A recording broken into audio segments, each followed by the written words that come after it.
In 1959, a young man with $12 and a dream opened a tiny clothing shop on St. Catherine Street in Montreal. No investors, no business degree, no guarantee of anything. 61 years later, his name was on the dress of every girl who ever walked into her prom night feeling like the best version of herself. At its peak, Le Château had more than 230 stores from Vancouver Island to St. John's, every mall in every province. Every season, every occasion, the first job interview, the wedding, the graduation dinner. For millions of Canadians, there was only one place you went when the moment actually mattered. Then October 2020 arrived. No buyer, no rescue plan, no farewell. 123 stores locked their doors at the same time. 1,300 people lost their jobs inside a single week. And a brand that had dressed Canada for 6 decades simply stopped. How does a name that lived in the most important moments of people's lives disappear without a single goodbye? This is that story. And if you ever stood under those lights in front of that mirror in a Le Château fitting room, this story belongs to you. Herschel Siegel was born in 1935 in Montreal, Quebec, the son of Jewish immigrants who had come to Canada with little more than the clothes on their backs and the belief that this country rewarded people who worked hard enough. Montreal in the 1950s was a city in motion. The post-war boom had created something Canada had never quite seen before. A working class with money in its pocket and nowhere elegant to spend it. Department stores like Eaton's and Simpson's served the upper middle class. Bargain bins served everyone else. The space in between, aspirational, affordable, stylish, was almost entirely empty. Herschel Siegel saw that space. In 1959, at the age of 24, he opened the first Le Château on St. Catherine Street West, in the heart of Montreal's commercial district. The name was deliberate. Le Château, the castle. Not because the store was grand, because the people who walked in deserved to feel that way. The shop was small, just a narrow storefront wedged between a pharmacy and a shoe repair. But Siegel had an eye. The clothes he curated were European in influence. Fitted cuts, bolder colors, fabrics that moved differently than what Canadian retailers were stocking at the time. He sourced carefully. He priced carefully. He understood something fundamental that many retailers never do. The customer is not just buying a garment. The customer is buying a feeling about themselves. The first customers were young women from the Plateau Montréal neighborhood. Secretaries, students, factory workers' daughters. Women who wanted to look put together on a budget that did not allow for Eaton's price tags. They came in on Saturday afternoons. They took their time. They tried things on and looked at themselves in the mirror the way women look at themselves when something fits exactly right, with a small, private satisfaction that no one else can give them. Siegel watched. He listened. He learned what they wanted before they could fully articulate it themselves. Within 3 years, the original store had outgrown its walls. Siegel opened a second location, then a third, all in Montreal, all carrying the same quiet promise. That style was not a privilege reserved for people with money. Style was something you could walk in off the street and find if the right person had curated it for you. What made Le Château different in those early years was not the merchandise alone, it was the atmosphere. Siegel insisted on proper lighting, warm, flattering, the kind that made every customer look their best. He insisted on mirrors positioned so that a woman could see herself fully, not just a fragment.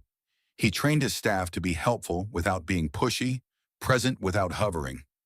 Shopping at Le Château, even in those early years, felt like being treated as someone whose money and whose time both mattered. That was not common in 1959. It is not as common as it should be even now. By the mid-1960s, Le Château had begun to build a quiet reputation in Quebec.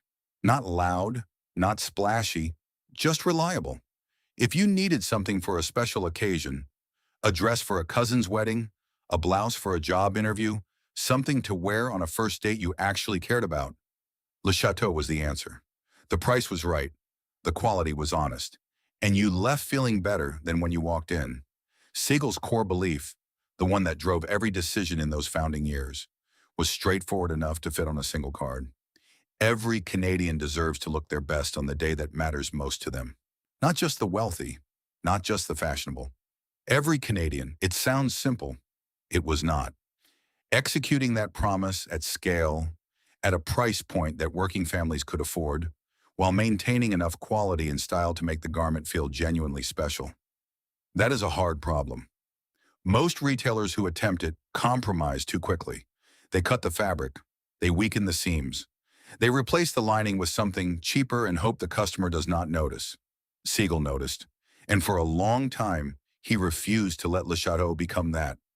The Montreal that Herschel Siegel grew up in had taught him something about dignity, that it was not something you were given. It was something you could choose on any morning with the right coat on your back and your head held at the right angle. Le Château was, in a very real sense, his answer to that lesson. A place where the choosing was made possible, where the dignity was already waiting, hanging on a rack in your size, at a price that did not require an apology. That was the dream. And for the better part of 6 decades, it worked. The question was never whether Herschel Siegel's idea was good. It was always whether the company built around it could survive the world that came after. Ask any Canadian woman who grew up between 1975 and 2000 where she bought her prom dress, and there is a better than even chance she will say Le Château without pausing to think about it.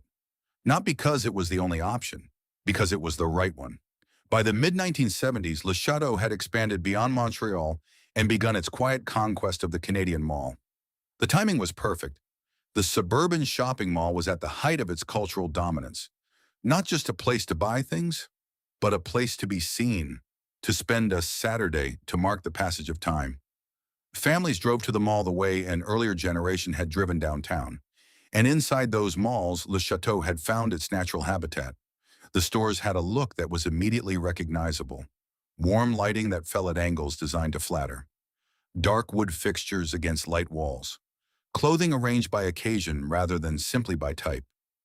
Here is what you wear to be noticed. Here is what you wear to be taken seriously. Here is what you wear when the night needs to be perfect. The music was always slightly ahead of what the radio was playing. The mirrors were everywhere, and they were honest without being unkind. Walking into Le Château in 1982 felt like being let in on something. Like the store knew things about style that the rest of the mall had not quite figured out yet. The signature experience of the Le Château Golden Era was not a single product. It was a ritual. And that ritual had a name, even if no one formally called it that. It was prom season. Every spring, from roughly March through May, Le Château became the most important destination in every mall in Canada. Girls came in groups of 2 or 3, sometimes with a mother, sometimes without. They pulled dresses off racks with the focused intensity of people making a decision that genuinely mattered. They disappeared into fitting rooms and emerged transformed, or not quite right, and back they went.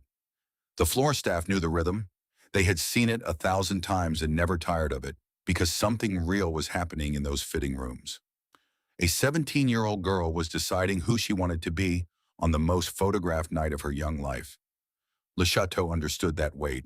The dresses were designed for it.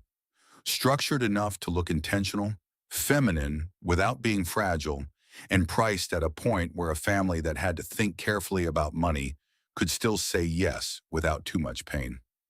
In 1985, a Le Château prom dress cost between $60 and $120. It was not nothing, but it was possible, and possibility for a working-class family in Sudbury or Moncton or Lethbridge was exactly what Le Château was selling. The ritual extended well beyond prom. Le Château was where you bought the suit for your first real job interview, the one you had been called back for, the one that might actually change things.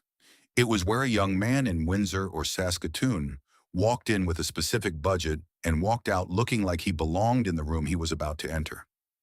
The staff did not condescend. They did not make you feel the limits of your budget. They found what worked, and they told you the truth about it.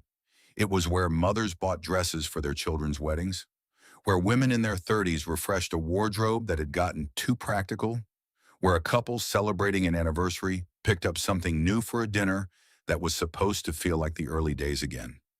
The emotional geography of Le Château was built on occasions, on the understanding that certain days in a human life require a different version of yourself, and that version needs something to wear.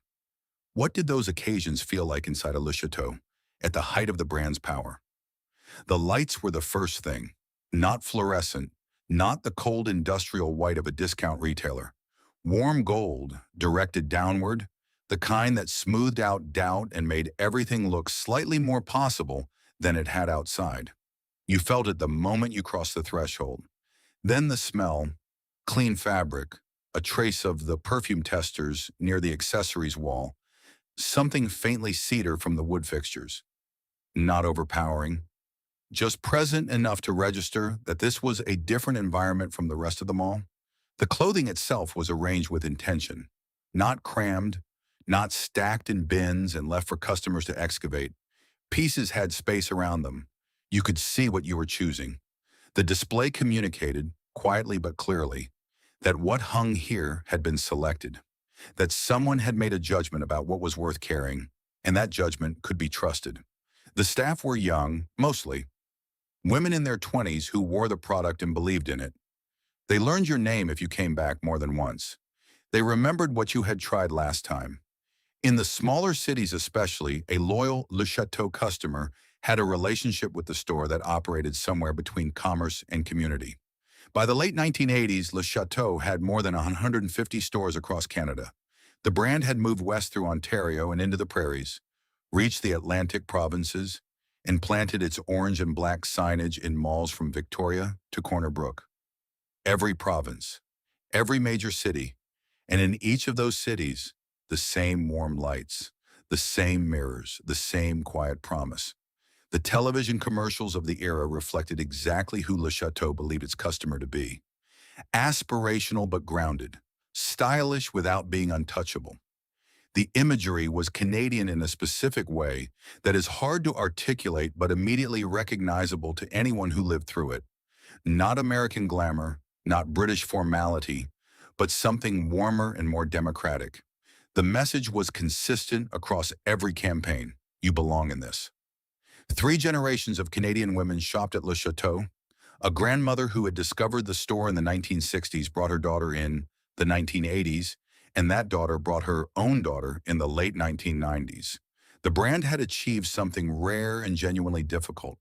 It had made itself part of family tradition, not through gimmicks or loyalty programs, through consistency, through showing up season after season with something worth buying at a price worth paying. That transmission of loyalty across generations is one of the most powerful forces in retail. It is also, when it breaks, one of the hardest things to rebuild. For now, though, in 1990, in 1993, and 1997, it had not broken. The stores were full, the fitting rooms were busy, the mirrors were doing their quiet work, and somewhere in a mall in every province in Canada, a girl was trying on her 7th dress, and knowing, the way you always know, that this was the one. What was it about those lights, that mirror, that moment, that made it feel like the whole world was briefly, perfectly on your side? Growth for a retailer is never just an opportunity, it is always also a test. The question is never whether you can open more stores. The question is whether the thing that made the first stores worth opening can survive the process of opening 500 more. For Le Château, the expansion decades, roughly 1980 through 1995, were years of genuine triumph and quiet compromise, arriving at exactly the same time, wearing the same face. The decision to move aggressively beyond Quebec came in the early 1980s, driven by a combination of factors that made the logic feel almost inevitable. Canadian retail was consolidating. The suburban mall was still ascendant. Eaton's in the Bay dominated the department store floor, but the specialty apparel space, the middle ground between mass discount and high-end fashion, was fragmented and underserved. Le Château had proven its concept in Quebec with more than 30 locations. The playbook existed. The brand had heat. The malls were calling. Herschel Siegel made the call to expand nationally. It was the right call. The question that would only be answered much later was whether the speed was right too. Through the early and mid-1980s, Le Château opened new locations at a pace that felt, to anyone watching from the outside, like pure momentum. Ontario came first, Toronto, Ottawa, Hamilton, London, Windsor. The stores performed. Customers who had never heard of Le Château walked in out of mall curiosity and walked out with bags. The brand translated. The warm lights and the honest mirrors worked in Ontario exactly as they had worked in Quebec. Then came the prairies, Calgary and Edmonton in Alberta, where the oil economy of the early 1980s had put disposable income into the hands of a young workforce that wanted somewhere to spend it. Winnipeg, Regina, Saskatoon. Each new market opened with the same format, the same fixtures, the same careful curation of product, and each new market responded. British Columbia followed, then the Atlantic provinces. By the late 1980s, Le Château had achieved something that very few Canadian retailers had managed: a genuine coast-to-coast presence in virtually every major market, with a consistent brand identity that customers recognized and trusted regardless of which city they were in.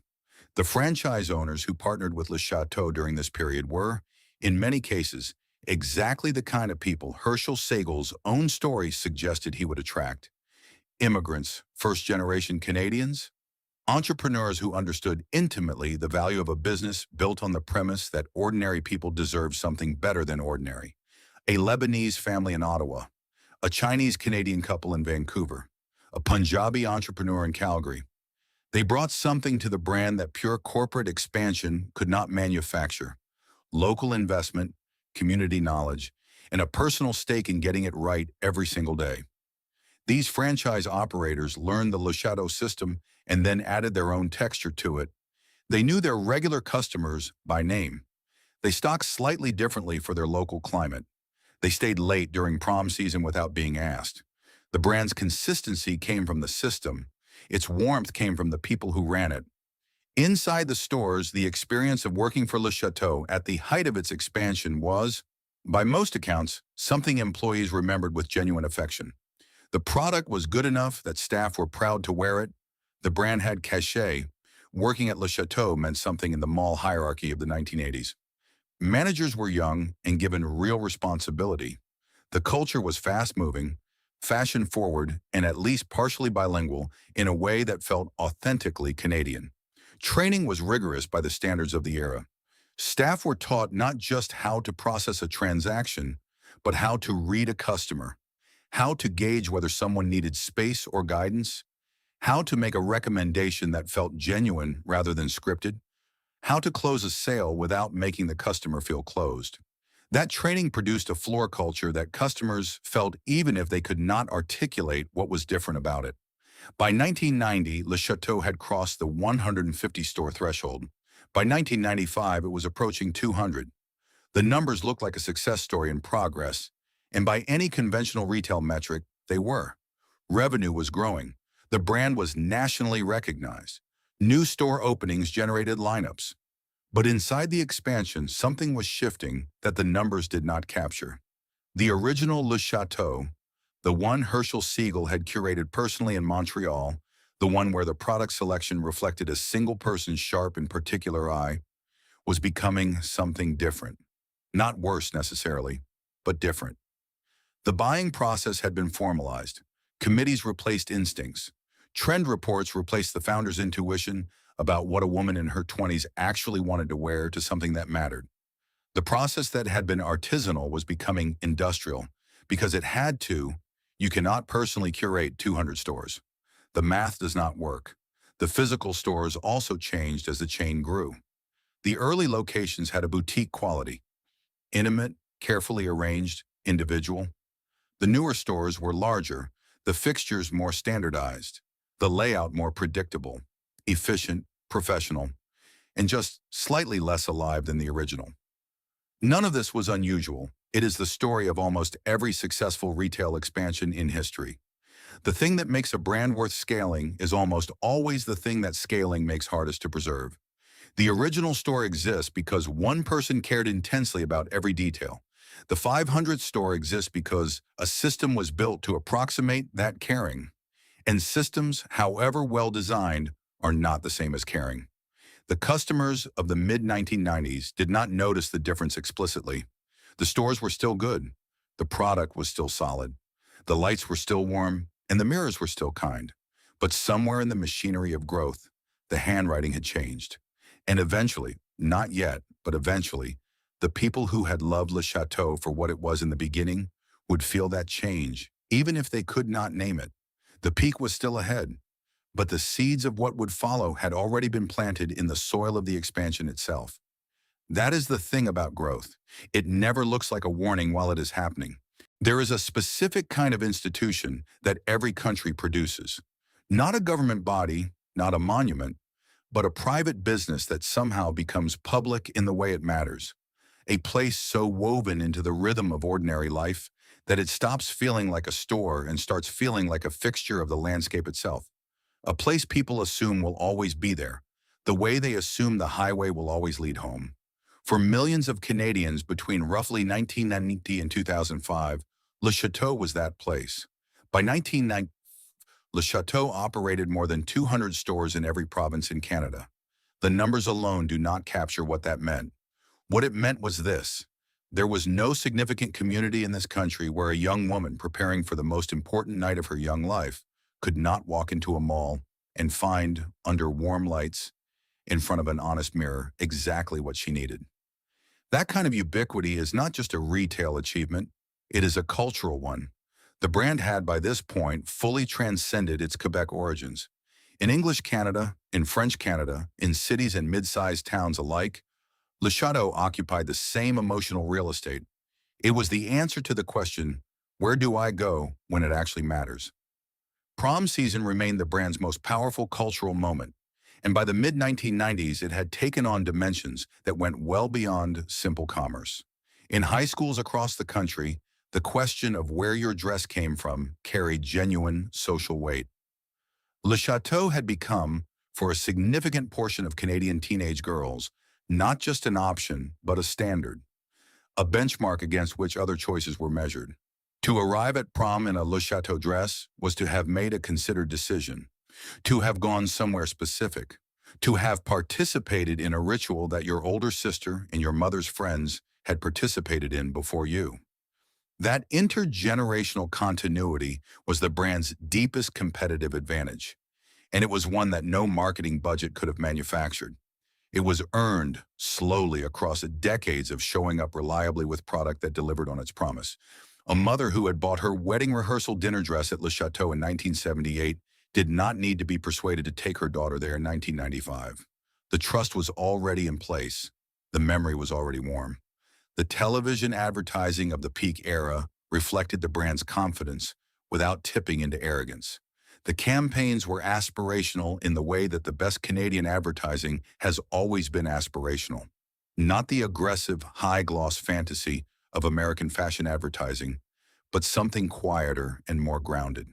The models looked like people you might actually know. The settings were recognizable. The message, consistent across every execution, was that style was not about wealth or exclusivity. It was about knowing who you were and dressing accordingly. You belong in this. That was the line, stated or implied, in virtually every Le Château communication of the era. The jingle and the visual identity of the late 1980s and early 1990s became genuinely embedded in Canadian cultural memory in the way that only sustained, consistent advertising can achieve. Ask someone who grew up in that era to describe a Le Château store, and they will not describe the merchandise first. They will describe the feeling, the lights, the music, always slightly cooler than what was on the radio, but not so far ahead that it made you feel excluded. The particular quality of the air inside, different from the rest of the mall, in a way that was hard to name, but immediately felt. The staff of the peak era were, in many locations, young women who were themselves the target customer. Women in their early 20s who wore the product because they believed in it, who understood the ritual of the fitting room from the inside, and who brought to the job a genuine investment in getting the customer to the right choice. Former Le Château employees from this period speak about the work with a warmth that is not common in retail reminiscence. The product was good, the culture was good, the brand meant something, and working for it meant something too. In the smaller cities and towns, the Timmins, the Moose Jaws, the Truro, Le Château occupied an outsized role in the community's commercial and social life. It was often one of the only specialty fashion retailers in the mall. This was not a minor detail. For a young woman in a smaller Canadian community, Le Château was not a competitor among many. It was, for a certain category of purchase, the only option that felt right. The store was a connection to a larger world, to fashion, to occasion, to the idea that wherever you lived, you could still be part of something that mattered aesthetically. The brand also served as a meaningful employer in these communities. A Le Château management position in a mid-sized Canadian city in the 1990s was a legitimate career path, with real training, real responsibility, and real advancement. The company promoted from within. Store managers who had started on the floor became district managers. District managers became regional directors. The internal culture of the peak era rewarded competence and loyalty in roughly equal measure. By 2000, Le Château had achieved what few Canadian retailers ever do. It had become genuinely national in the fullest sense of the word. Not just present everywhere, but felt everywhere. Part of the fabric, part of the story people told about their own lives. That is not something any company can manufacture deliberately. It accumulates, the way trust accumulates, slowly, through 1,000 small, kept promises, over decades of showing up. The question, as the new century began, was whether the company that had built all of that could protect it. What does it take to lose something that 60 million transactions and 40 years of trust have built? Less than most people imagine, and faster than anyone on the inside was prepared to admit. In the spring of 2004, Zara opened its first Canadian store at Yorkdale Shopping Centre in Toronto. The opening did not make front-page news. There was no alarm raised in the boardrooms of Canadian fashion retail. Zara was a Spanish brand, relatively unknown in Canada, and the conventional wisdom at the time was that European fashion concepts did not always translate cleanly to the Canadian market. Le Château's senior leadership noted the arrival the way established players always note the arrival of a new competitor, with measured attention and the quiet confidence of an institution that has survived many challenges before. That confidence was not unreasonable. Le Château had been in business for 45 years. It had navigated recessions, shifting tastes, and the transition from downtown retail to mall culture without losing its footing. The company had real assets: brand recognition, customer loyalty, coast-to-coast infrastructure, and a proven formula that had worked across every Canadian market for 4 decades. What Le Château did not fully reckon with in the spring of 2004 was that Zara was not a new competitor in the conventional sense. Zara was a different model entirely. The traditional fashion retail calendar operated on 2 seasons: spring, summer, and fall, winter.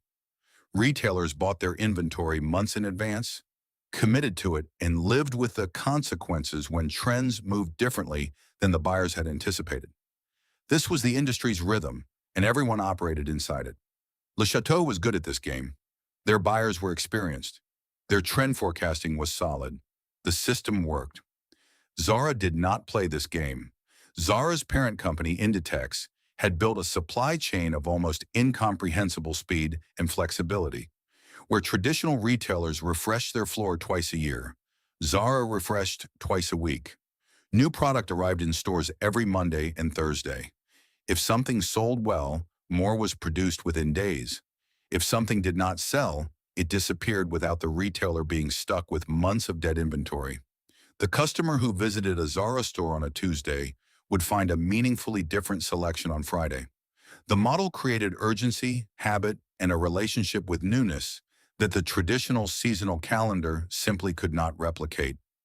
For a customer who had been shopping at Le Château out of loyalty and habit, Zara presented a genuinely disorienting alternative. The price points were comparable. The quality was roughly equivalent, sometimes better, sometimes worse. But the experience of shopping at Zara, the constant rotation, the sense of discovering something that had not been there last week and might not be there next week, offered a stimulation that Le Château's more measured seasonal presentation could not match. H&M arrived in Canada in 2004 as well, opening its first location in Montreal. The timing was not coincidental. Both Zara and H&M had identified Canada as an underserved market and moved simultaneously. Where Zara competed on speed and trend accuracy, H&M competed on price, offering fashion-forward product at price points that undercut Le Chateau's entry level by a meaningful margin. Le Chateau was now being attacked from two directions at once. From above, Zara offered comparable price with dramatically greater newness. From below, H&M offered comparable trend with dramatically lower price. The space Le Chateau had occupied, aspirational but accessible, stylish but affordable, was suddenly crowded in a way it had never been. Inside Le Chateau's stores, the change was felt before it was measured. Floor staff in the larger urban locations began noticing, sometime around 2005 and 2006, that certain types of customers were coming in less frequently. Not the prom customer. That ritual remained intact for the time being. Not the occasion customer who needed something specific for a wedding or a graduation, but the browsing customer. The woman who used to come in on a Saturday afternoon with no particular agenda, to see what was new, to try a few things. She was starting to spend her Saturdays somewhere else. A store manager at a Toronto location who had been with the company since the early 1990s described the shift this way. In an interview years later, the store was still good, the product was still solid, but there was a restlessness in customers that had not been there before. They were comparing. They had options now that they had not had before.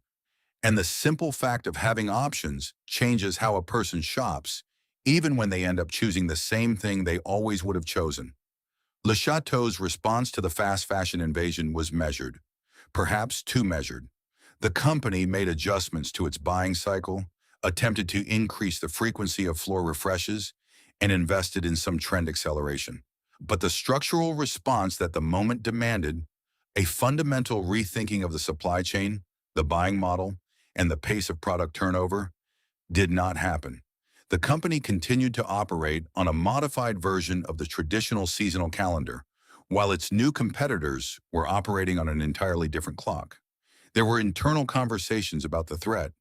People inside the company understood what Zara represented, but understanding a threat and mobilizing a large, established organization to respond to it at the required speed are two entirely different things. Le Chateau had 200 stores, long-term leases, established supplier relationships, and an organizational culture built around a model that had worked for 4 decades. Changing that model quickly enough to matter, would have required a disruption to the business that the leadership of the mid-2000s was not prepared to authorize.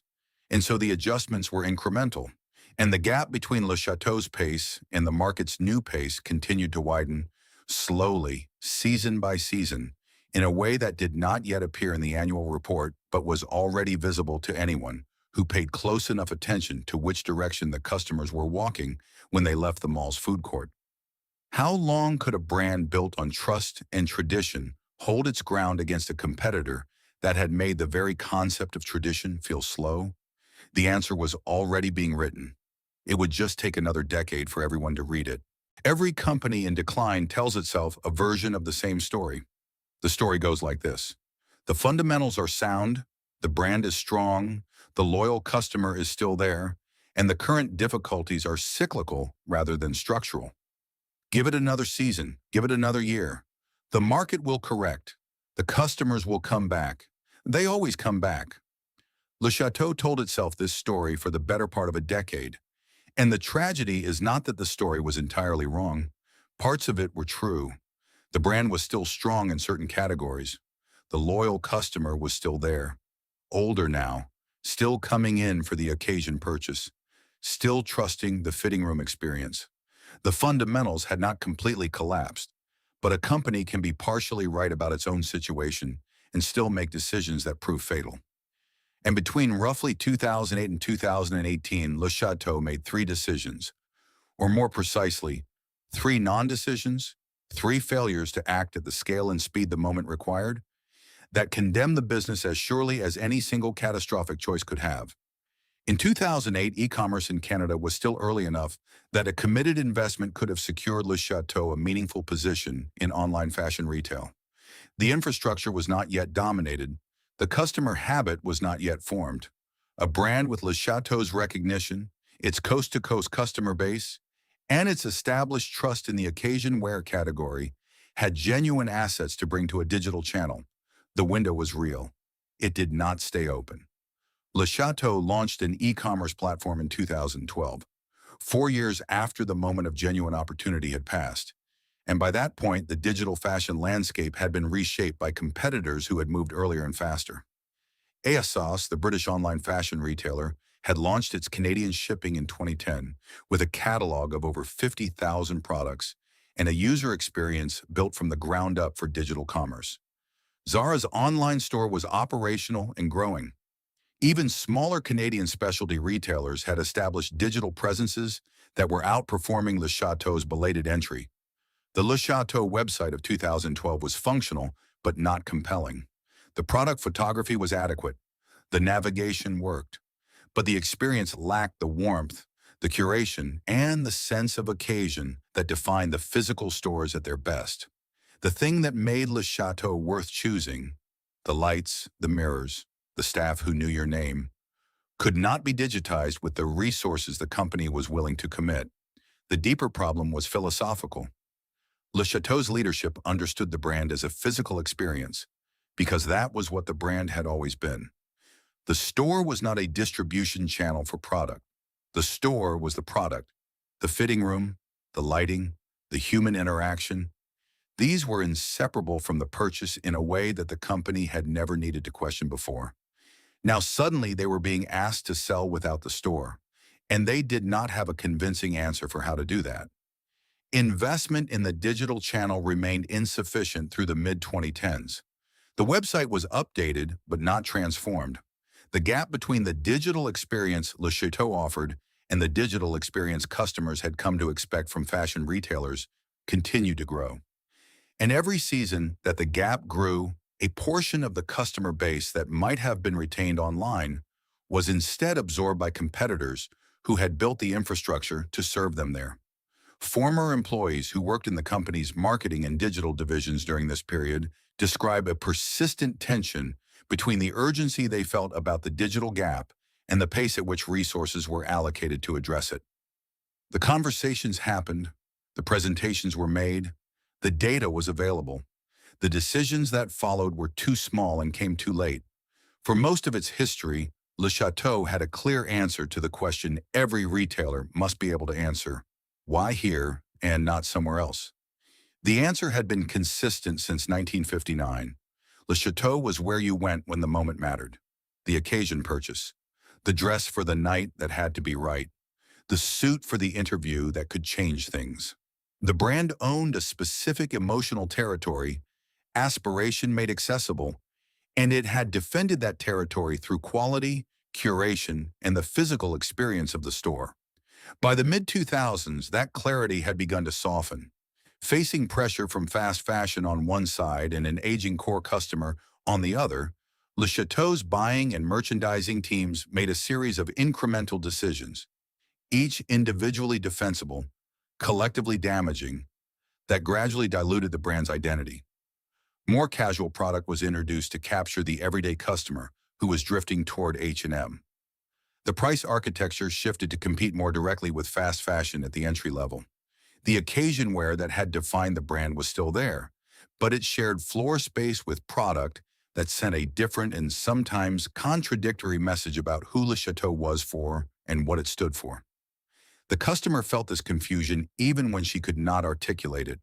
A brand that had once felt edited, curated, intentional, specific, began to feel more general. The store that had once felt like it knew something you did not began to feel more like every other store in the mall. There were voices inside the company during this period who argued for the opposite strategy. Not broader, but narrower. Not cheaper, but more premium. The argument was that Le Château's genuine competitive advantage lay in the occasion wear category, that no fast fashion brand could replicate the experience of buying a dress for a night that mattered, and that doubling down on that territory, investing in better fabric, stronger design, a more elevated store experience, could reposition Le Château as a genuine Canadian fashion house rather than a mid-market chain under pressure from all sides. That argument did not win. The company chose breadth over depth, volume over distinction, and in doing so, it surrendered the clearest reason it had ever given customers to choose it. By 2010, the Canadian mall was in measurable decline. Not dead, not yet, but the data was clear to anyone who read it. Foot traffic in enclosed malls was falling. Anchor tenants were weakening. The suburban mall, as a cultural institution, the one that had defined Canadian retail life since the 1970s, was beginning its long contraction. Le Château had built its entire national infrastructure inside these malls. 200 locations, almost all of them mall-based, almost all of them operating under long-term leases that had been signed during the expansion era when the mall seemed like the permanent center of Canadian commercial life. Getting out of those leases was expensive. Closing underperforming stores cost money in the short term, even when it would have saved money in the long term. The company rationalized its store count downward through the 2010s, from roughly 230 at peak to around 200, then 180, then 150. But the pace of rationalization consistently lagged behind the pace of traffic decline. Le Château was always slightly behind the curve, always closing the stores that should have been closed 2 or 3 years earlier, always carrying a cost structure that was built for a traffic level the malls could no longer deliver. The stores that remained open through the mid-2010s began to show the strain. Investment in store upkeep, fixtures, lighting upgrades, the physical maintenance that keeps a retail environment feeling current and cared for, declined as the company's financial position tightened. The warm lights that had been a signature of the brand began, in some locations, to feel simply old. The fixtures that had looked modern in 1995 had not been replaced. The carpet, in some older locations, carried the specific weariness of a space that had not been refreshed in a decade. A loyal customer who had been shopping at a particular Le Château since 1988 and returned in 2015 would have noticed, not necessarily consciously, but the accumulated effect of deferred maintenance and reduced investment registers in the body before it registers in the mind. The store feels different. Something that is hard to name has changed, and the visit that used to feel like being welcomed somewhere now feels like visiting somewhere that has not been expecting you. Who was supposed to protect what Le Château had built? The workers who had given decades to the brand, the customers who had made it part of their lives, the franchise operators who had invested their own capital and their own names in its promise. The people who were supposed to protect it were the people making the decisions. And the decisions they made, year after year through the 2010s, were the decisions of a company managing its decline rather than reversing it. By 2019, Le Château had fewer than 130 stores. The company was profitable in some quarters and not in others. The brand retained genuine loyalty among its core customer, older now, still coming in for the occasion purchase, still trusting the fitting room in a way that newer retailers had not earned. But the structural problems were unresolved. The digital gap was wider than ever, and the financial cushion that might have allowed the company to absorb a significant external shock had been steadily eroded by a decade of fighting a rearguard action against forces it had never fully committed to confronting.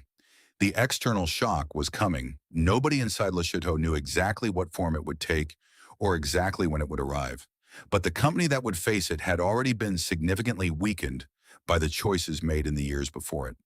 What remained was still recognizable as Le Château. The lights were still warm in some locations. The mirrors were still honest. The occasion wear category still had genuine product. But the organization behind it was carrying a weight it had not fully acknowledged, and was about to discover just how much that weight mattered when the ground shifted.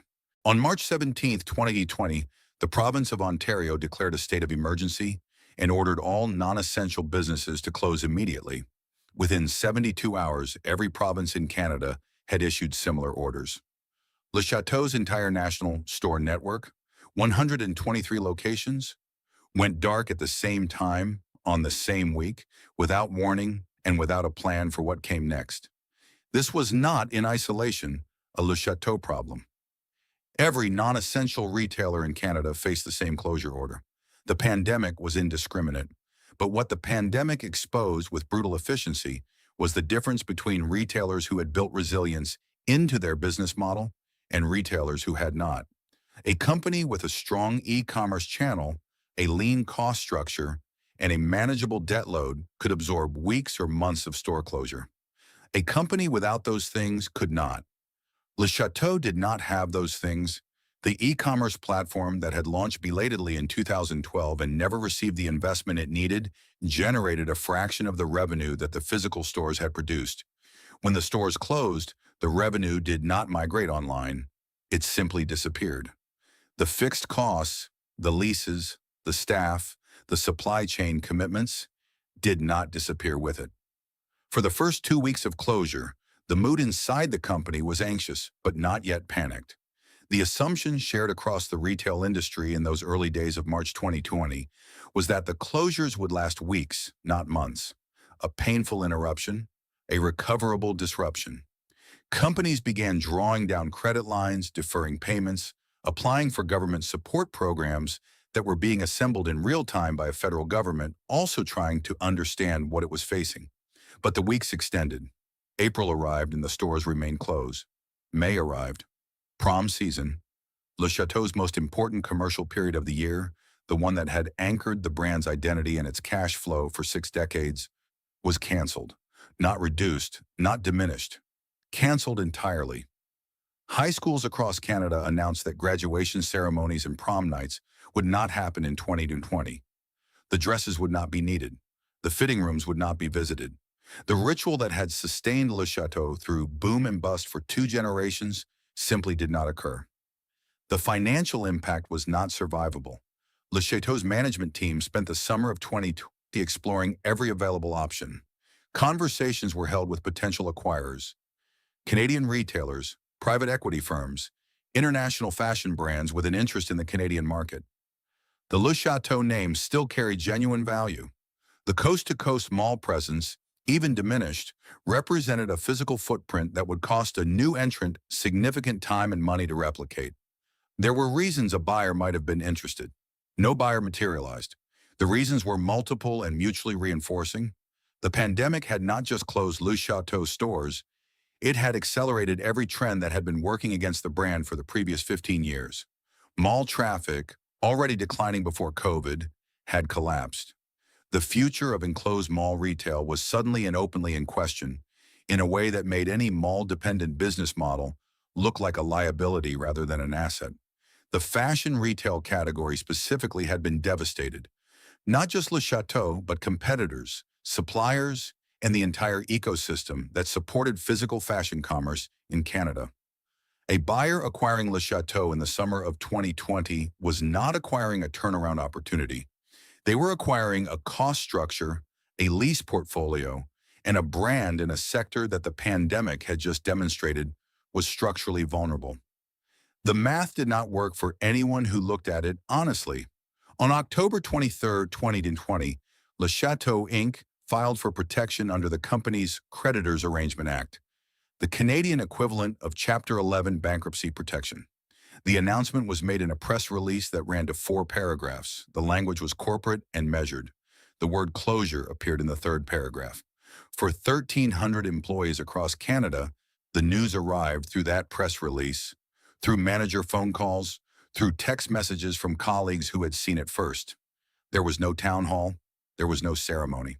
A company that had employed Canadian workers for 61 years communicated the end of their employment through the mechanisms of corporate administration, because there was no other way to do it, and perhaps because there was no language adequate to what was actually happening.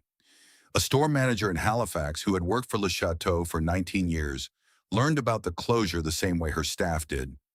Through a message on her phone on a Tuesday morning while she was drinking coffee at her kitchen table, because the store had been closed for 7 months. She had started on the floor at 17, folding jeans and learning the fitting room rhythm. She had been promoted to assistant manager at 22, to store manager at 26. She had hired hundreds of people over the years, trained them, watched some of them move up through the company, and others move on to different lives. She had managed the store through the 2008 recession, through the arrival of Zara and H&M, through the gradual thinning of the Saturday afternoon crowd that she had noticed before anyone in head office seemed to. She had believed, through all of it, that the brand would find its footing, that the company would make the decisions it needed to make. The message on her phone told her otherwise. She drove to the store that afternoon, Not because she had been asked to, but because 19 years is a long time, and an empty store deserves a witness. The lights were off. The window displays were still set from the last week of February, before the closure order. Spring product, the new season's colors, arranged by a visual merchandiser who had no idea they were composing the final display this store would ever have. Through the gate, she could see the fixtures, the mirrors, the fitting room doors standing slightly open in the way they always did at the end of a business day. She stood there for a few minutes, then she went home. The liquidation that followed was swift, and to longtime customers, deeply disorienting. The stores reopened briefly in late October and November 2020, not to sell the current season, but to sell everything that remained. The discount started at 40% and moved quickly to 70 and 80% as the timeline compressed. The stores that customers had visited their entire lives were transformed within days into something that looked and felt like a different place entirely. The careful curation was gone. Product was moved from storage and piled onto fixtures without regard for presentation. The lights were still on, but the intention behind them had been extinguished. Customers came. Many of them came the way people attend a closing, not primarily to buy, but to be present, to mark the occasion, to take a photograph of a place that had been part of their lives for a long time. They took pictures of the fixtures, of the fitting room entrances, of the Le Château signage that would be coming down shortly. They bought things they may not have needed because buying something felt like a way of holding on. A woman in Calgary who had bought her prom dress at Le Château in 1991, her daughter's prom dress in 2017, and had been planning to bring her younger daughter in the spring of 2021, walked through the liquidation sale on a Saturday in November. She bought a scarf. She did not particularly need a scarf. She needed something to hold on the drive home. In the malls where Le Château had been an anchor presence for 30 or 40 years, the empty storefronts that appeared in December 2020 created visible gaps that the surrounding retail struggled to absorb. A Le Château location occupied a significant footprint, often a corner position, often a high-traffic corridor spot that had been selected during the expansion era for maximum visibility. When those locations went dark, the effect on the surrounding mall was not subtle. Dead storefronts depress foot traffic. Reduced foot traffic pressures the retailers who remain. The anchor's departure sets in motion a sequence that mall operators know well and dread deeply. Some of those mall locations remained empty for more than a year. A few were still vacant 2 years after the closure. In smaller Canadian cities where Le Château had sometimes been one of only 2 or 3 specialty fashion retailers in the building, the departure left a gap that was not filled. Not with a comparable replacement, not with anything that performed the same function the brand had performed for 4 decades. The 1,300 people who lost their jobs in October 2020 did so at one of the worst possible moments in the Canadian labor market. The service sector was devastated. Retail specifically had shed tens of thousands of jobs across the country in the preceding 7 months. The skills that a Le Château floor veteran brought to a new employer, the customer intuition, the fitting room knowledge, the understanding of how to create an experience rather than just process a transaction, were skills for which the pandemic economy had limited immediate use. Severance was minimal. Benefits ended. Pensions for those who had them were transferred to provincial pension protection programs under terms that were legally compliant and humanly inadequate. A woman who had spent 23 years building a career inside Le Château's management structure received a package and a letter and the knowledge that the institution she had built her working life around no longer existed. This is how 61 years end, not with a ceremony, not with a proper farewell, with a press release in October, empty fixtures in November, and a locked door in December that nobody official comes back to open. When a retailer of Le Château's scale closes, the silence that follows is not immediate. It arrives in stages. First, there is the liquidation noise, the markdown signs, the customer lineups, the social media posts from people saying goodbye. Then there is the administrative silence, the legal filings, the creditor meetings, the quiet transfer of assets to whoever is prepared to pay for what remains. Then finally, there is the real silence, the empty storefront, the mall directory that still lists the name for a few weeks before someone updates it. The website that stays live longer than it should, a ghost of a business that no longer exists. For Le Château, that silence settled across Canada through the winter of 2020 and into 2021. And what it revealed once the noise had cleared was a set of consequences that extended well beyond the balance sheet of a single company. The Le Château brand, the intellectual property, the trademarks, the customer database, the digital assets, was acquired out of the CCAA proceedings by a private entity in 2021. The name did not disappear entirely. An online presence was relaunched, selling fashion product under the Le Château banner, without the physical stores, without the staff, without the fitting rooms that had defined the brand's value proposition for 6 decades. The relaunch was modest in ambition and execution. The website offered a selection of apparel that carried the Le Château name, but bore little relationship to the experience that name had once represented. There were no warm lights, no mirrors, no staff who knew your name, just a standard e-commerce interface selling fashion product from a brand that a certain generation of Canadians still recognized, hoping that recognition would translate into clicks. For longtime customers who encountered the relaunched website, the experience was more disorienting than comforting. The name was familiar. Everything else was different. A brand that had been built over 60 years on the quality of a physical experience had been reduced to a label on a product page. Present in name, absent in everything that had made the name mean something. This is a common fate for retail brands that collapse with residual name recognition. The intellectual property retains value precisely because the brand built real emotional equity over decades of earned trust. But the new owners of that equity are almost never able to recreate what generated it. They can use the name. They cannot recreate the store. And without the store, the name is eventually revealed as a surface without a foundation. Recognizable for a generation, forgotten by the next.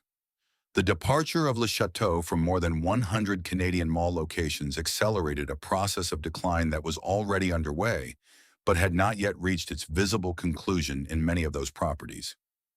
In the larger urban centers, Toronto, Vancouver, Calgary, Montreal, the Le Château spaces were absorbed relatively quickly.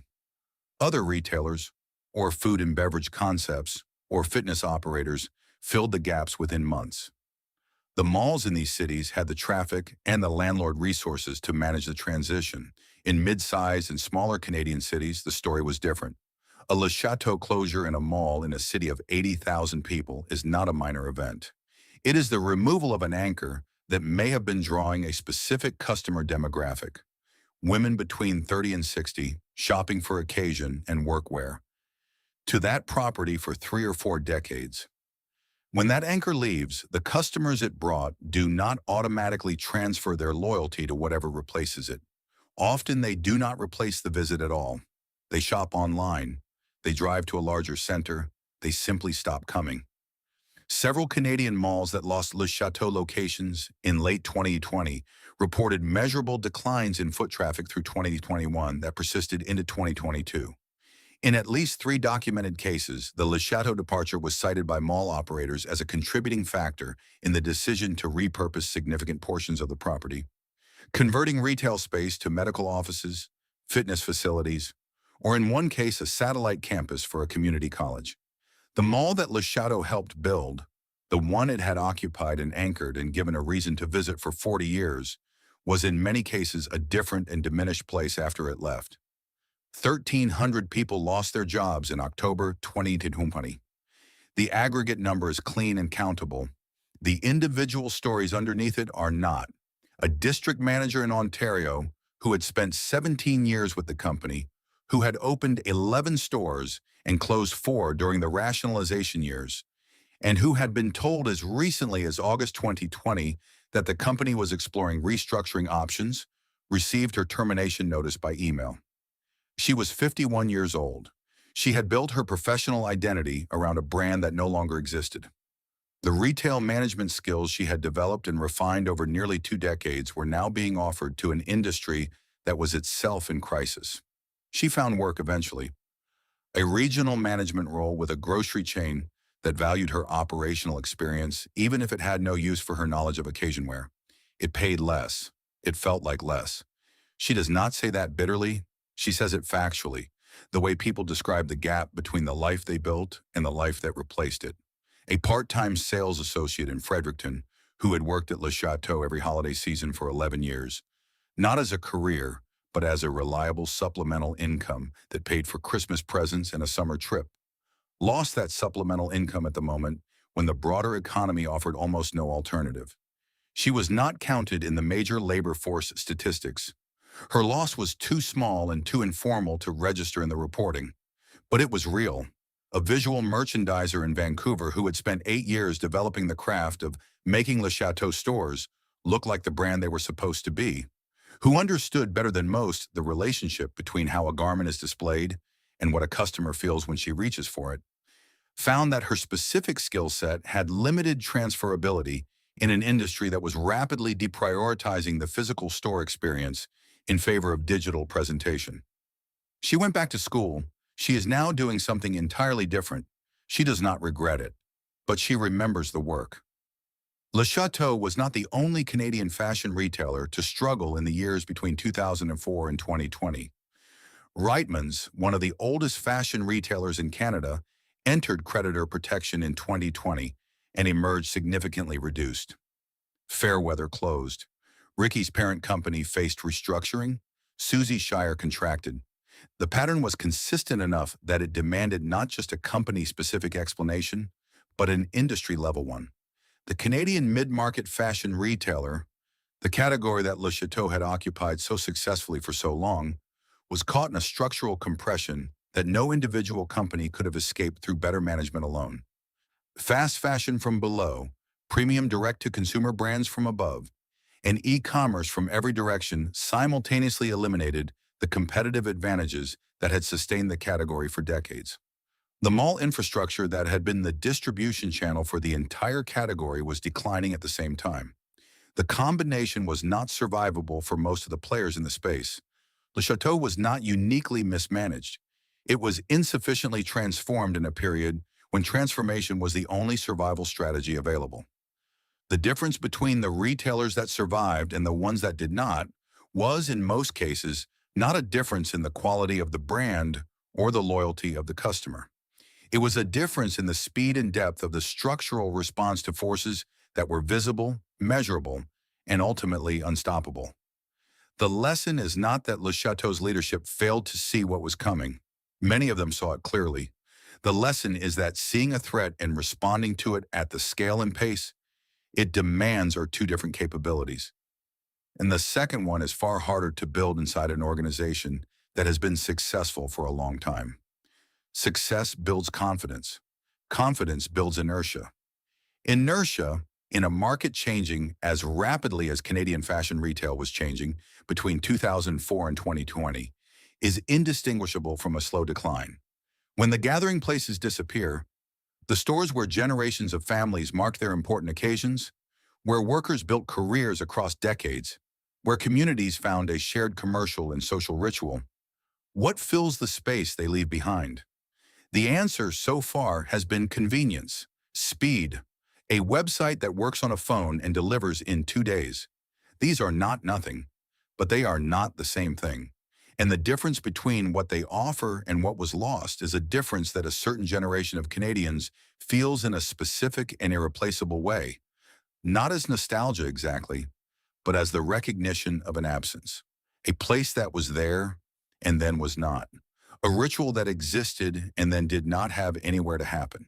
Picture a Saturday afternoon in March of 1993, a mall in a mid-sized Canadian city. It could be London, Ontario, or Kelowna, or Moncton, or a dozen others.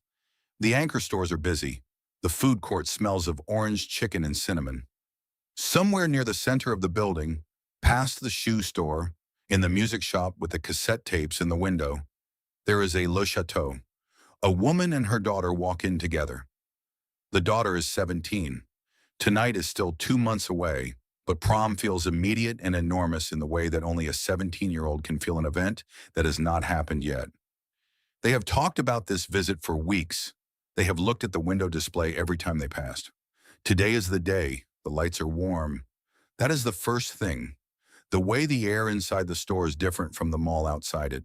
softer, more intentional. The daughter moves toward the occasion wear wall with the focused energy of someone who has been rehearsing this moment. The mother follows at a slight distance, present but not crowding. A staff member catches the dynamic in a single glance and calibrates perfectly. Available, not intrusive. The daughter tries 7 dresses. The 6th one is wrong in a way she cannot explain, but feels immediately. The 7th one, deep burgundy, fitted at the waist, with a neckline that manages to be both elegant and 17. She puts on and turns to the mirror and goes quiet in the specific way that means the searching is over. The mother sees her daughter's face in the mirror and understands, without a word being spoken, that this is it. They carry the dress to the counter. The staff member folds it with care, wraps it in tissue, places it in a bag with the Le Château logo in dark lettering. The daughter carries the bag out of the store and back into the mall with the particular pride of someone who has found what they were looking for. That moment happened thousands of times in dozens of cities across more than 4 decades. It happened for the mother when she was 17, in a different city, in a different decade, under the same warm lights. It will not happen again. Le Château was never in the end about clothing. It was about the belief, Herschel Siegel's original belief, the one that drove every decision in the founding years and held the brand together through its best decades, that every Canadian deserved to feel their best on the day that mattered most to them. Not the wealthy, not the fashionable, every Canadian. The secretary from Plateau, Montréal in 1962, the farm girl from outside Lethbridge, driving into the city for her graduation in 1979, the new immigrant in Scarborough buying a suit for a job interview in 1988 that could change the direction of his family's life, the single mother in St. John saving for a dress for her daughter's prom in 2003 because her daughter deserved to walk into that gym feeling like the best version of herself. These are not fashion stories. They are stories about dignity, about the human need to mark the important moments in a life with something more than ordinary, about the specific and irreplaceable role that a well-chosen garment plays in the performance of the self on the days when the performance matters most. Le Château understood this in a way that neither the discount retailer nor the luxury brand fully could. The discount retailer does not ask what the occasion is. The luxury retailer assumes you already know who you are. Le Château occupied the space between, the space where a person who was still figuring out who they were could walk in uncertain and walk out prepared, where the staff had seen this uncertainty 1,000 times and knew, without making it awkward, how to help. That space has not been replaced. The fast fashion brands that occupy the mall real estate where Le Château once stood offer product, not curation, speed, not judgment. The experience of walking into a Zara or an H&M and finding a dress for the most important night of your life is a fundamentally different experience from the one Le Château offered. Not because the product is necessarily worse, but because no one in the store is invested in whether you have found the right thing. The transaction is complete when you reach the register. The occasion is your problem. The e-commerce platforms that have captured the customers Le Château could not hold offer convenience and breadth. They deliver to your door. They offer free returns. They have solved the logistics of clothing acquisition in ways that would have seemed remarkable to Herschel Siegel in 1959. But they cannot replicate the experience of standing in front of a full-length mirror in a room where the light has been designed to show you your own best version, while someone who has no stake in the outcome except your satisfaction tells you the truth about what you are wearing. That experience, modest, human, rooted in care, was what Le Château was actually selling. For 61 years, it found customers who needed it. When it was gone, those customers discovered that nothing had been built to replace it. Canada is a country that produces institutions quietly and loses them the same way, without sufficient ceremony, without adequate acknowledgement of what is actually departing. Le Château did not receive a national farewell. There was no documentary, no retrospective, no moment of collective recognition that something genuinely significant had ended. There was a press release. There was a liquidation sale. There were social media posts from people saying they remembered their prom dress. Those posts were the memorial. They were not enough, but they were honest. They said in the compressed language of the internet, what deserved to be said at length. This place mattered. This place was part of my life. I did not expect it to be gone. Herschel Siegel opened his first store because he believed in something simple and true.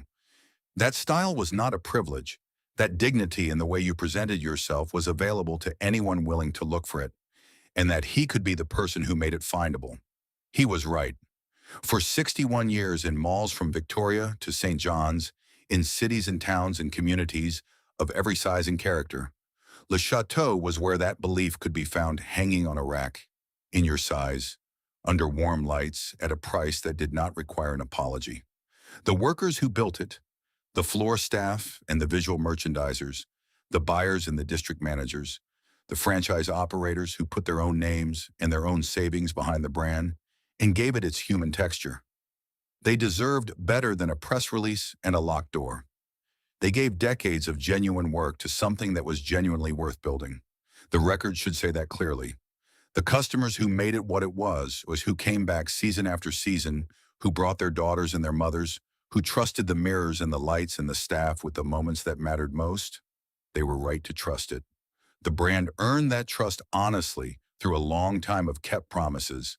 The fact that it could not keep the last one does not diminish the ones it kept. In Herschel Siegel, who started with $12 and a particular way of seeing what people needed and how to give it to them, he built something real, something that lasted longer than most things last, something that touched more lives than most businesses ever reach. Somewhere tonight, a woman in her late 40s is describing to her daughter what it felt like to find the right dress under those lights, in that mirror, in a Le Château fitting room in a mall that still exists but no longer has a Le Château in it. The daughter will never have that experience, but she will understand, from the way it is described, from the specific quality of her mother's voice when she talks about it, that something warm and human and Canadian was there and is gone and was worth remembering.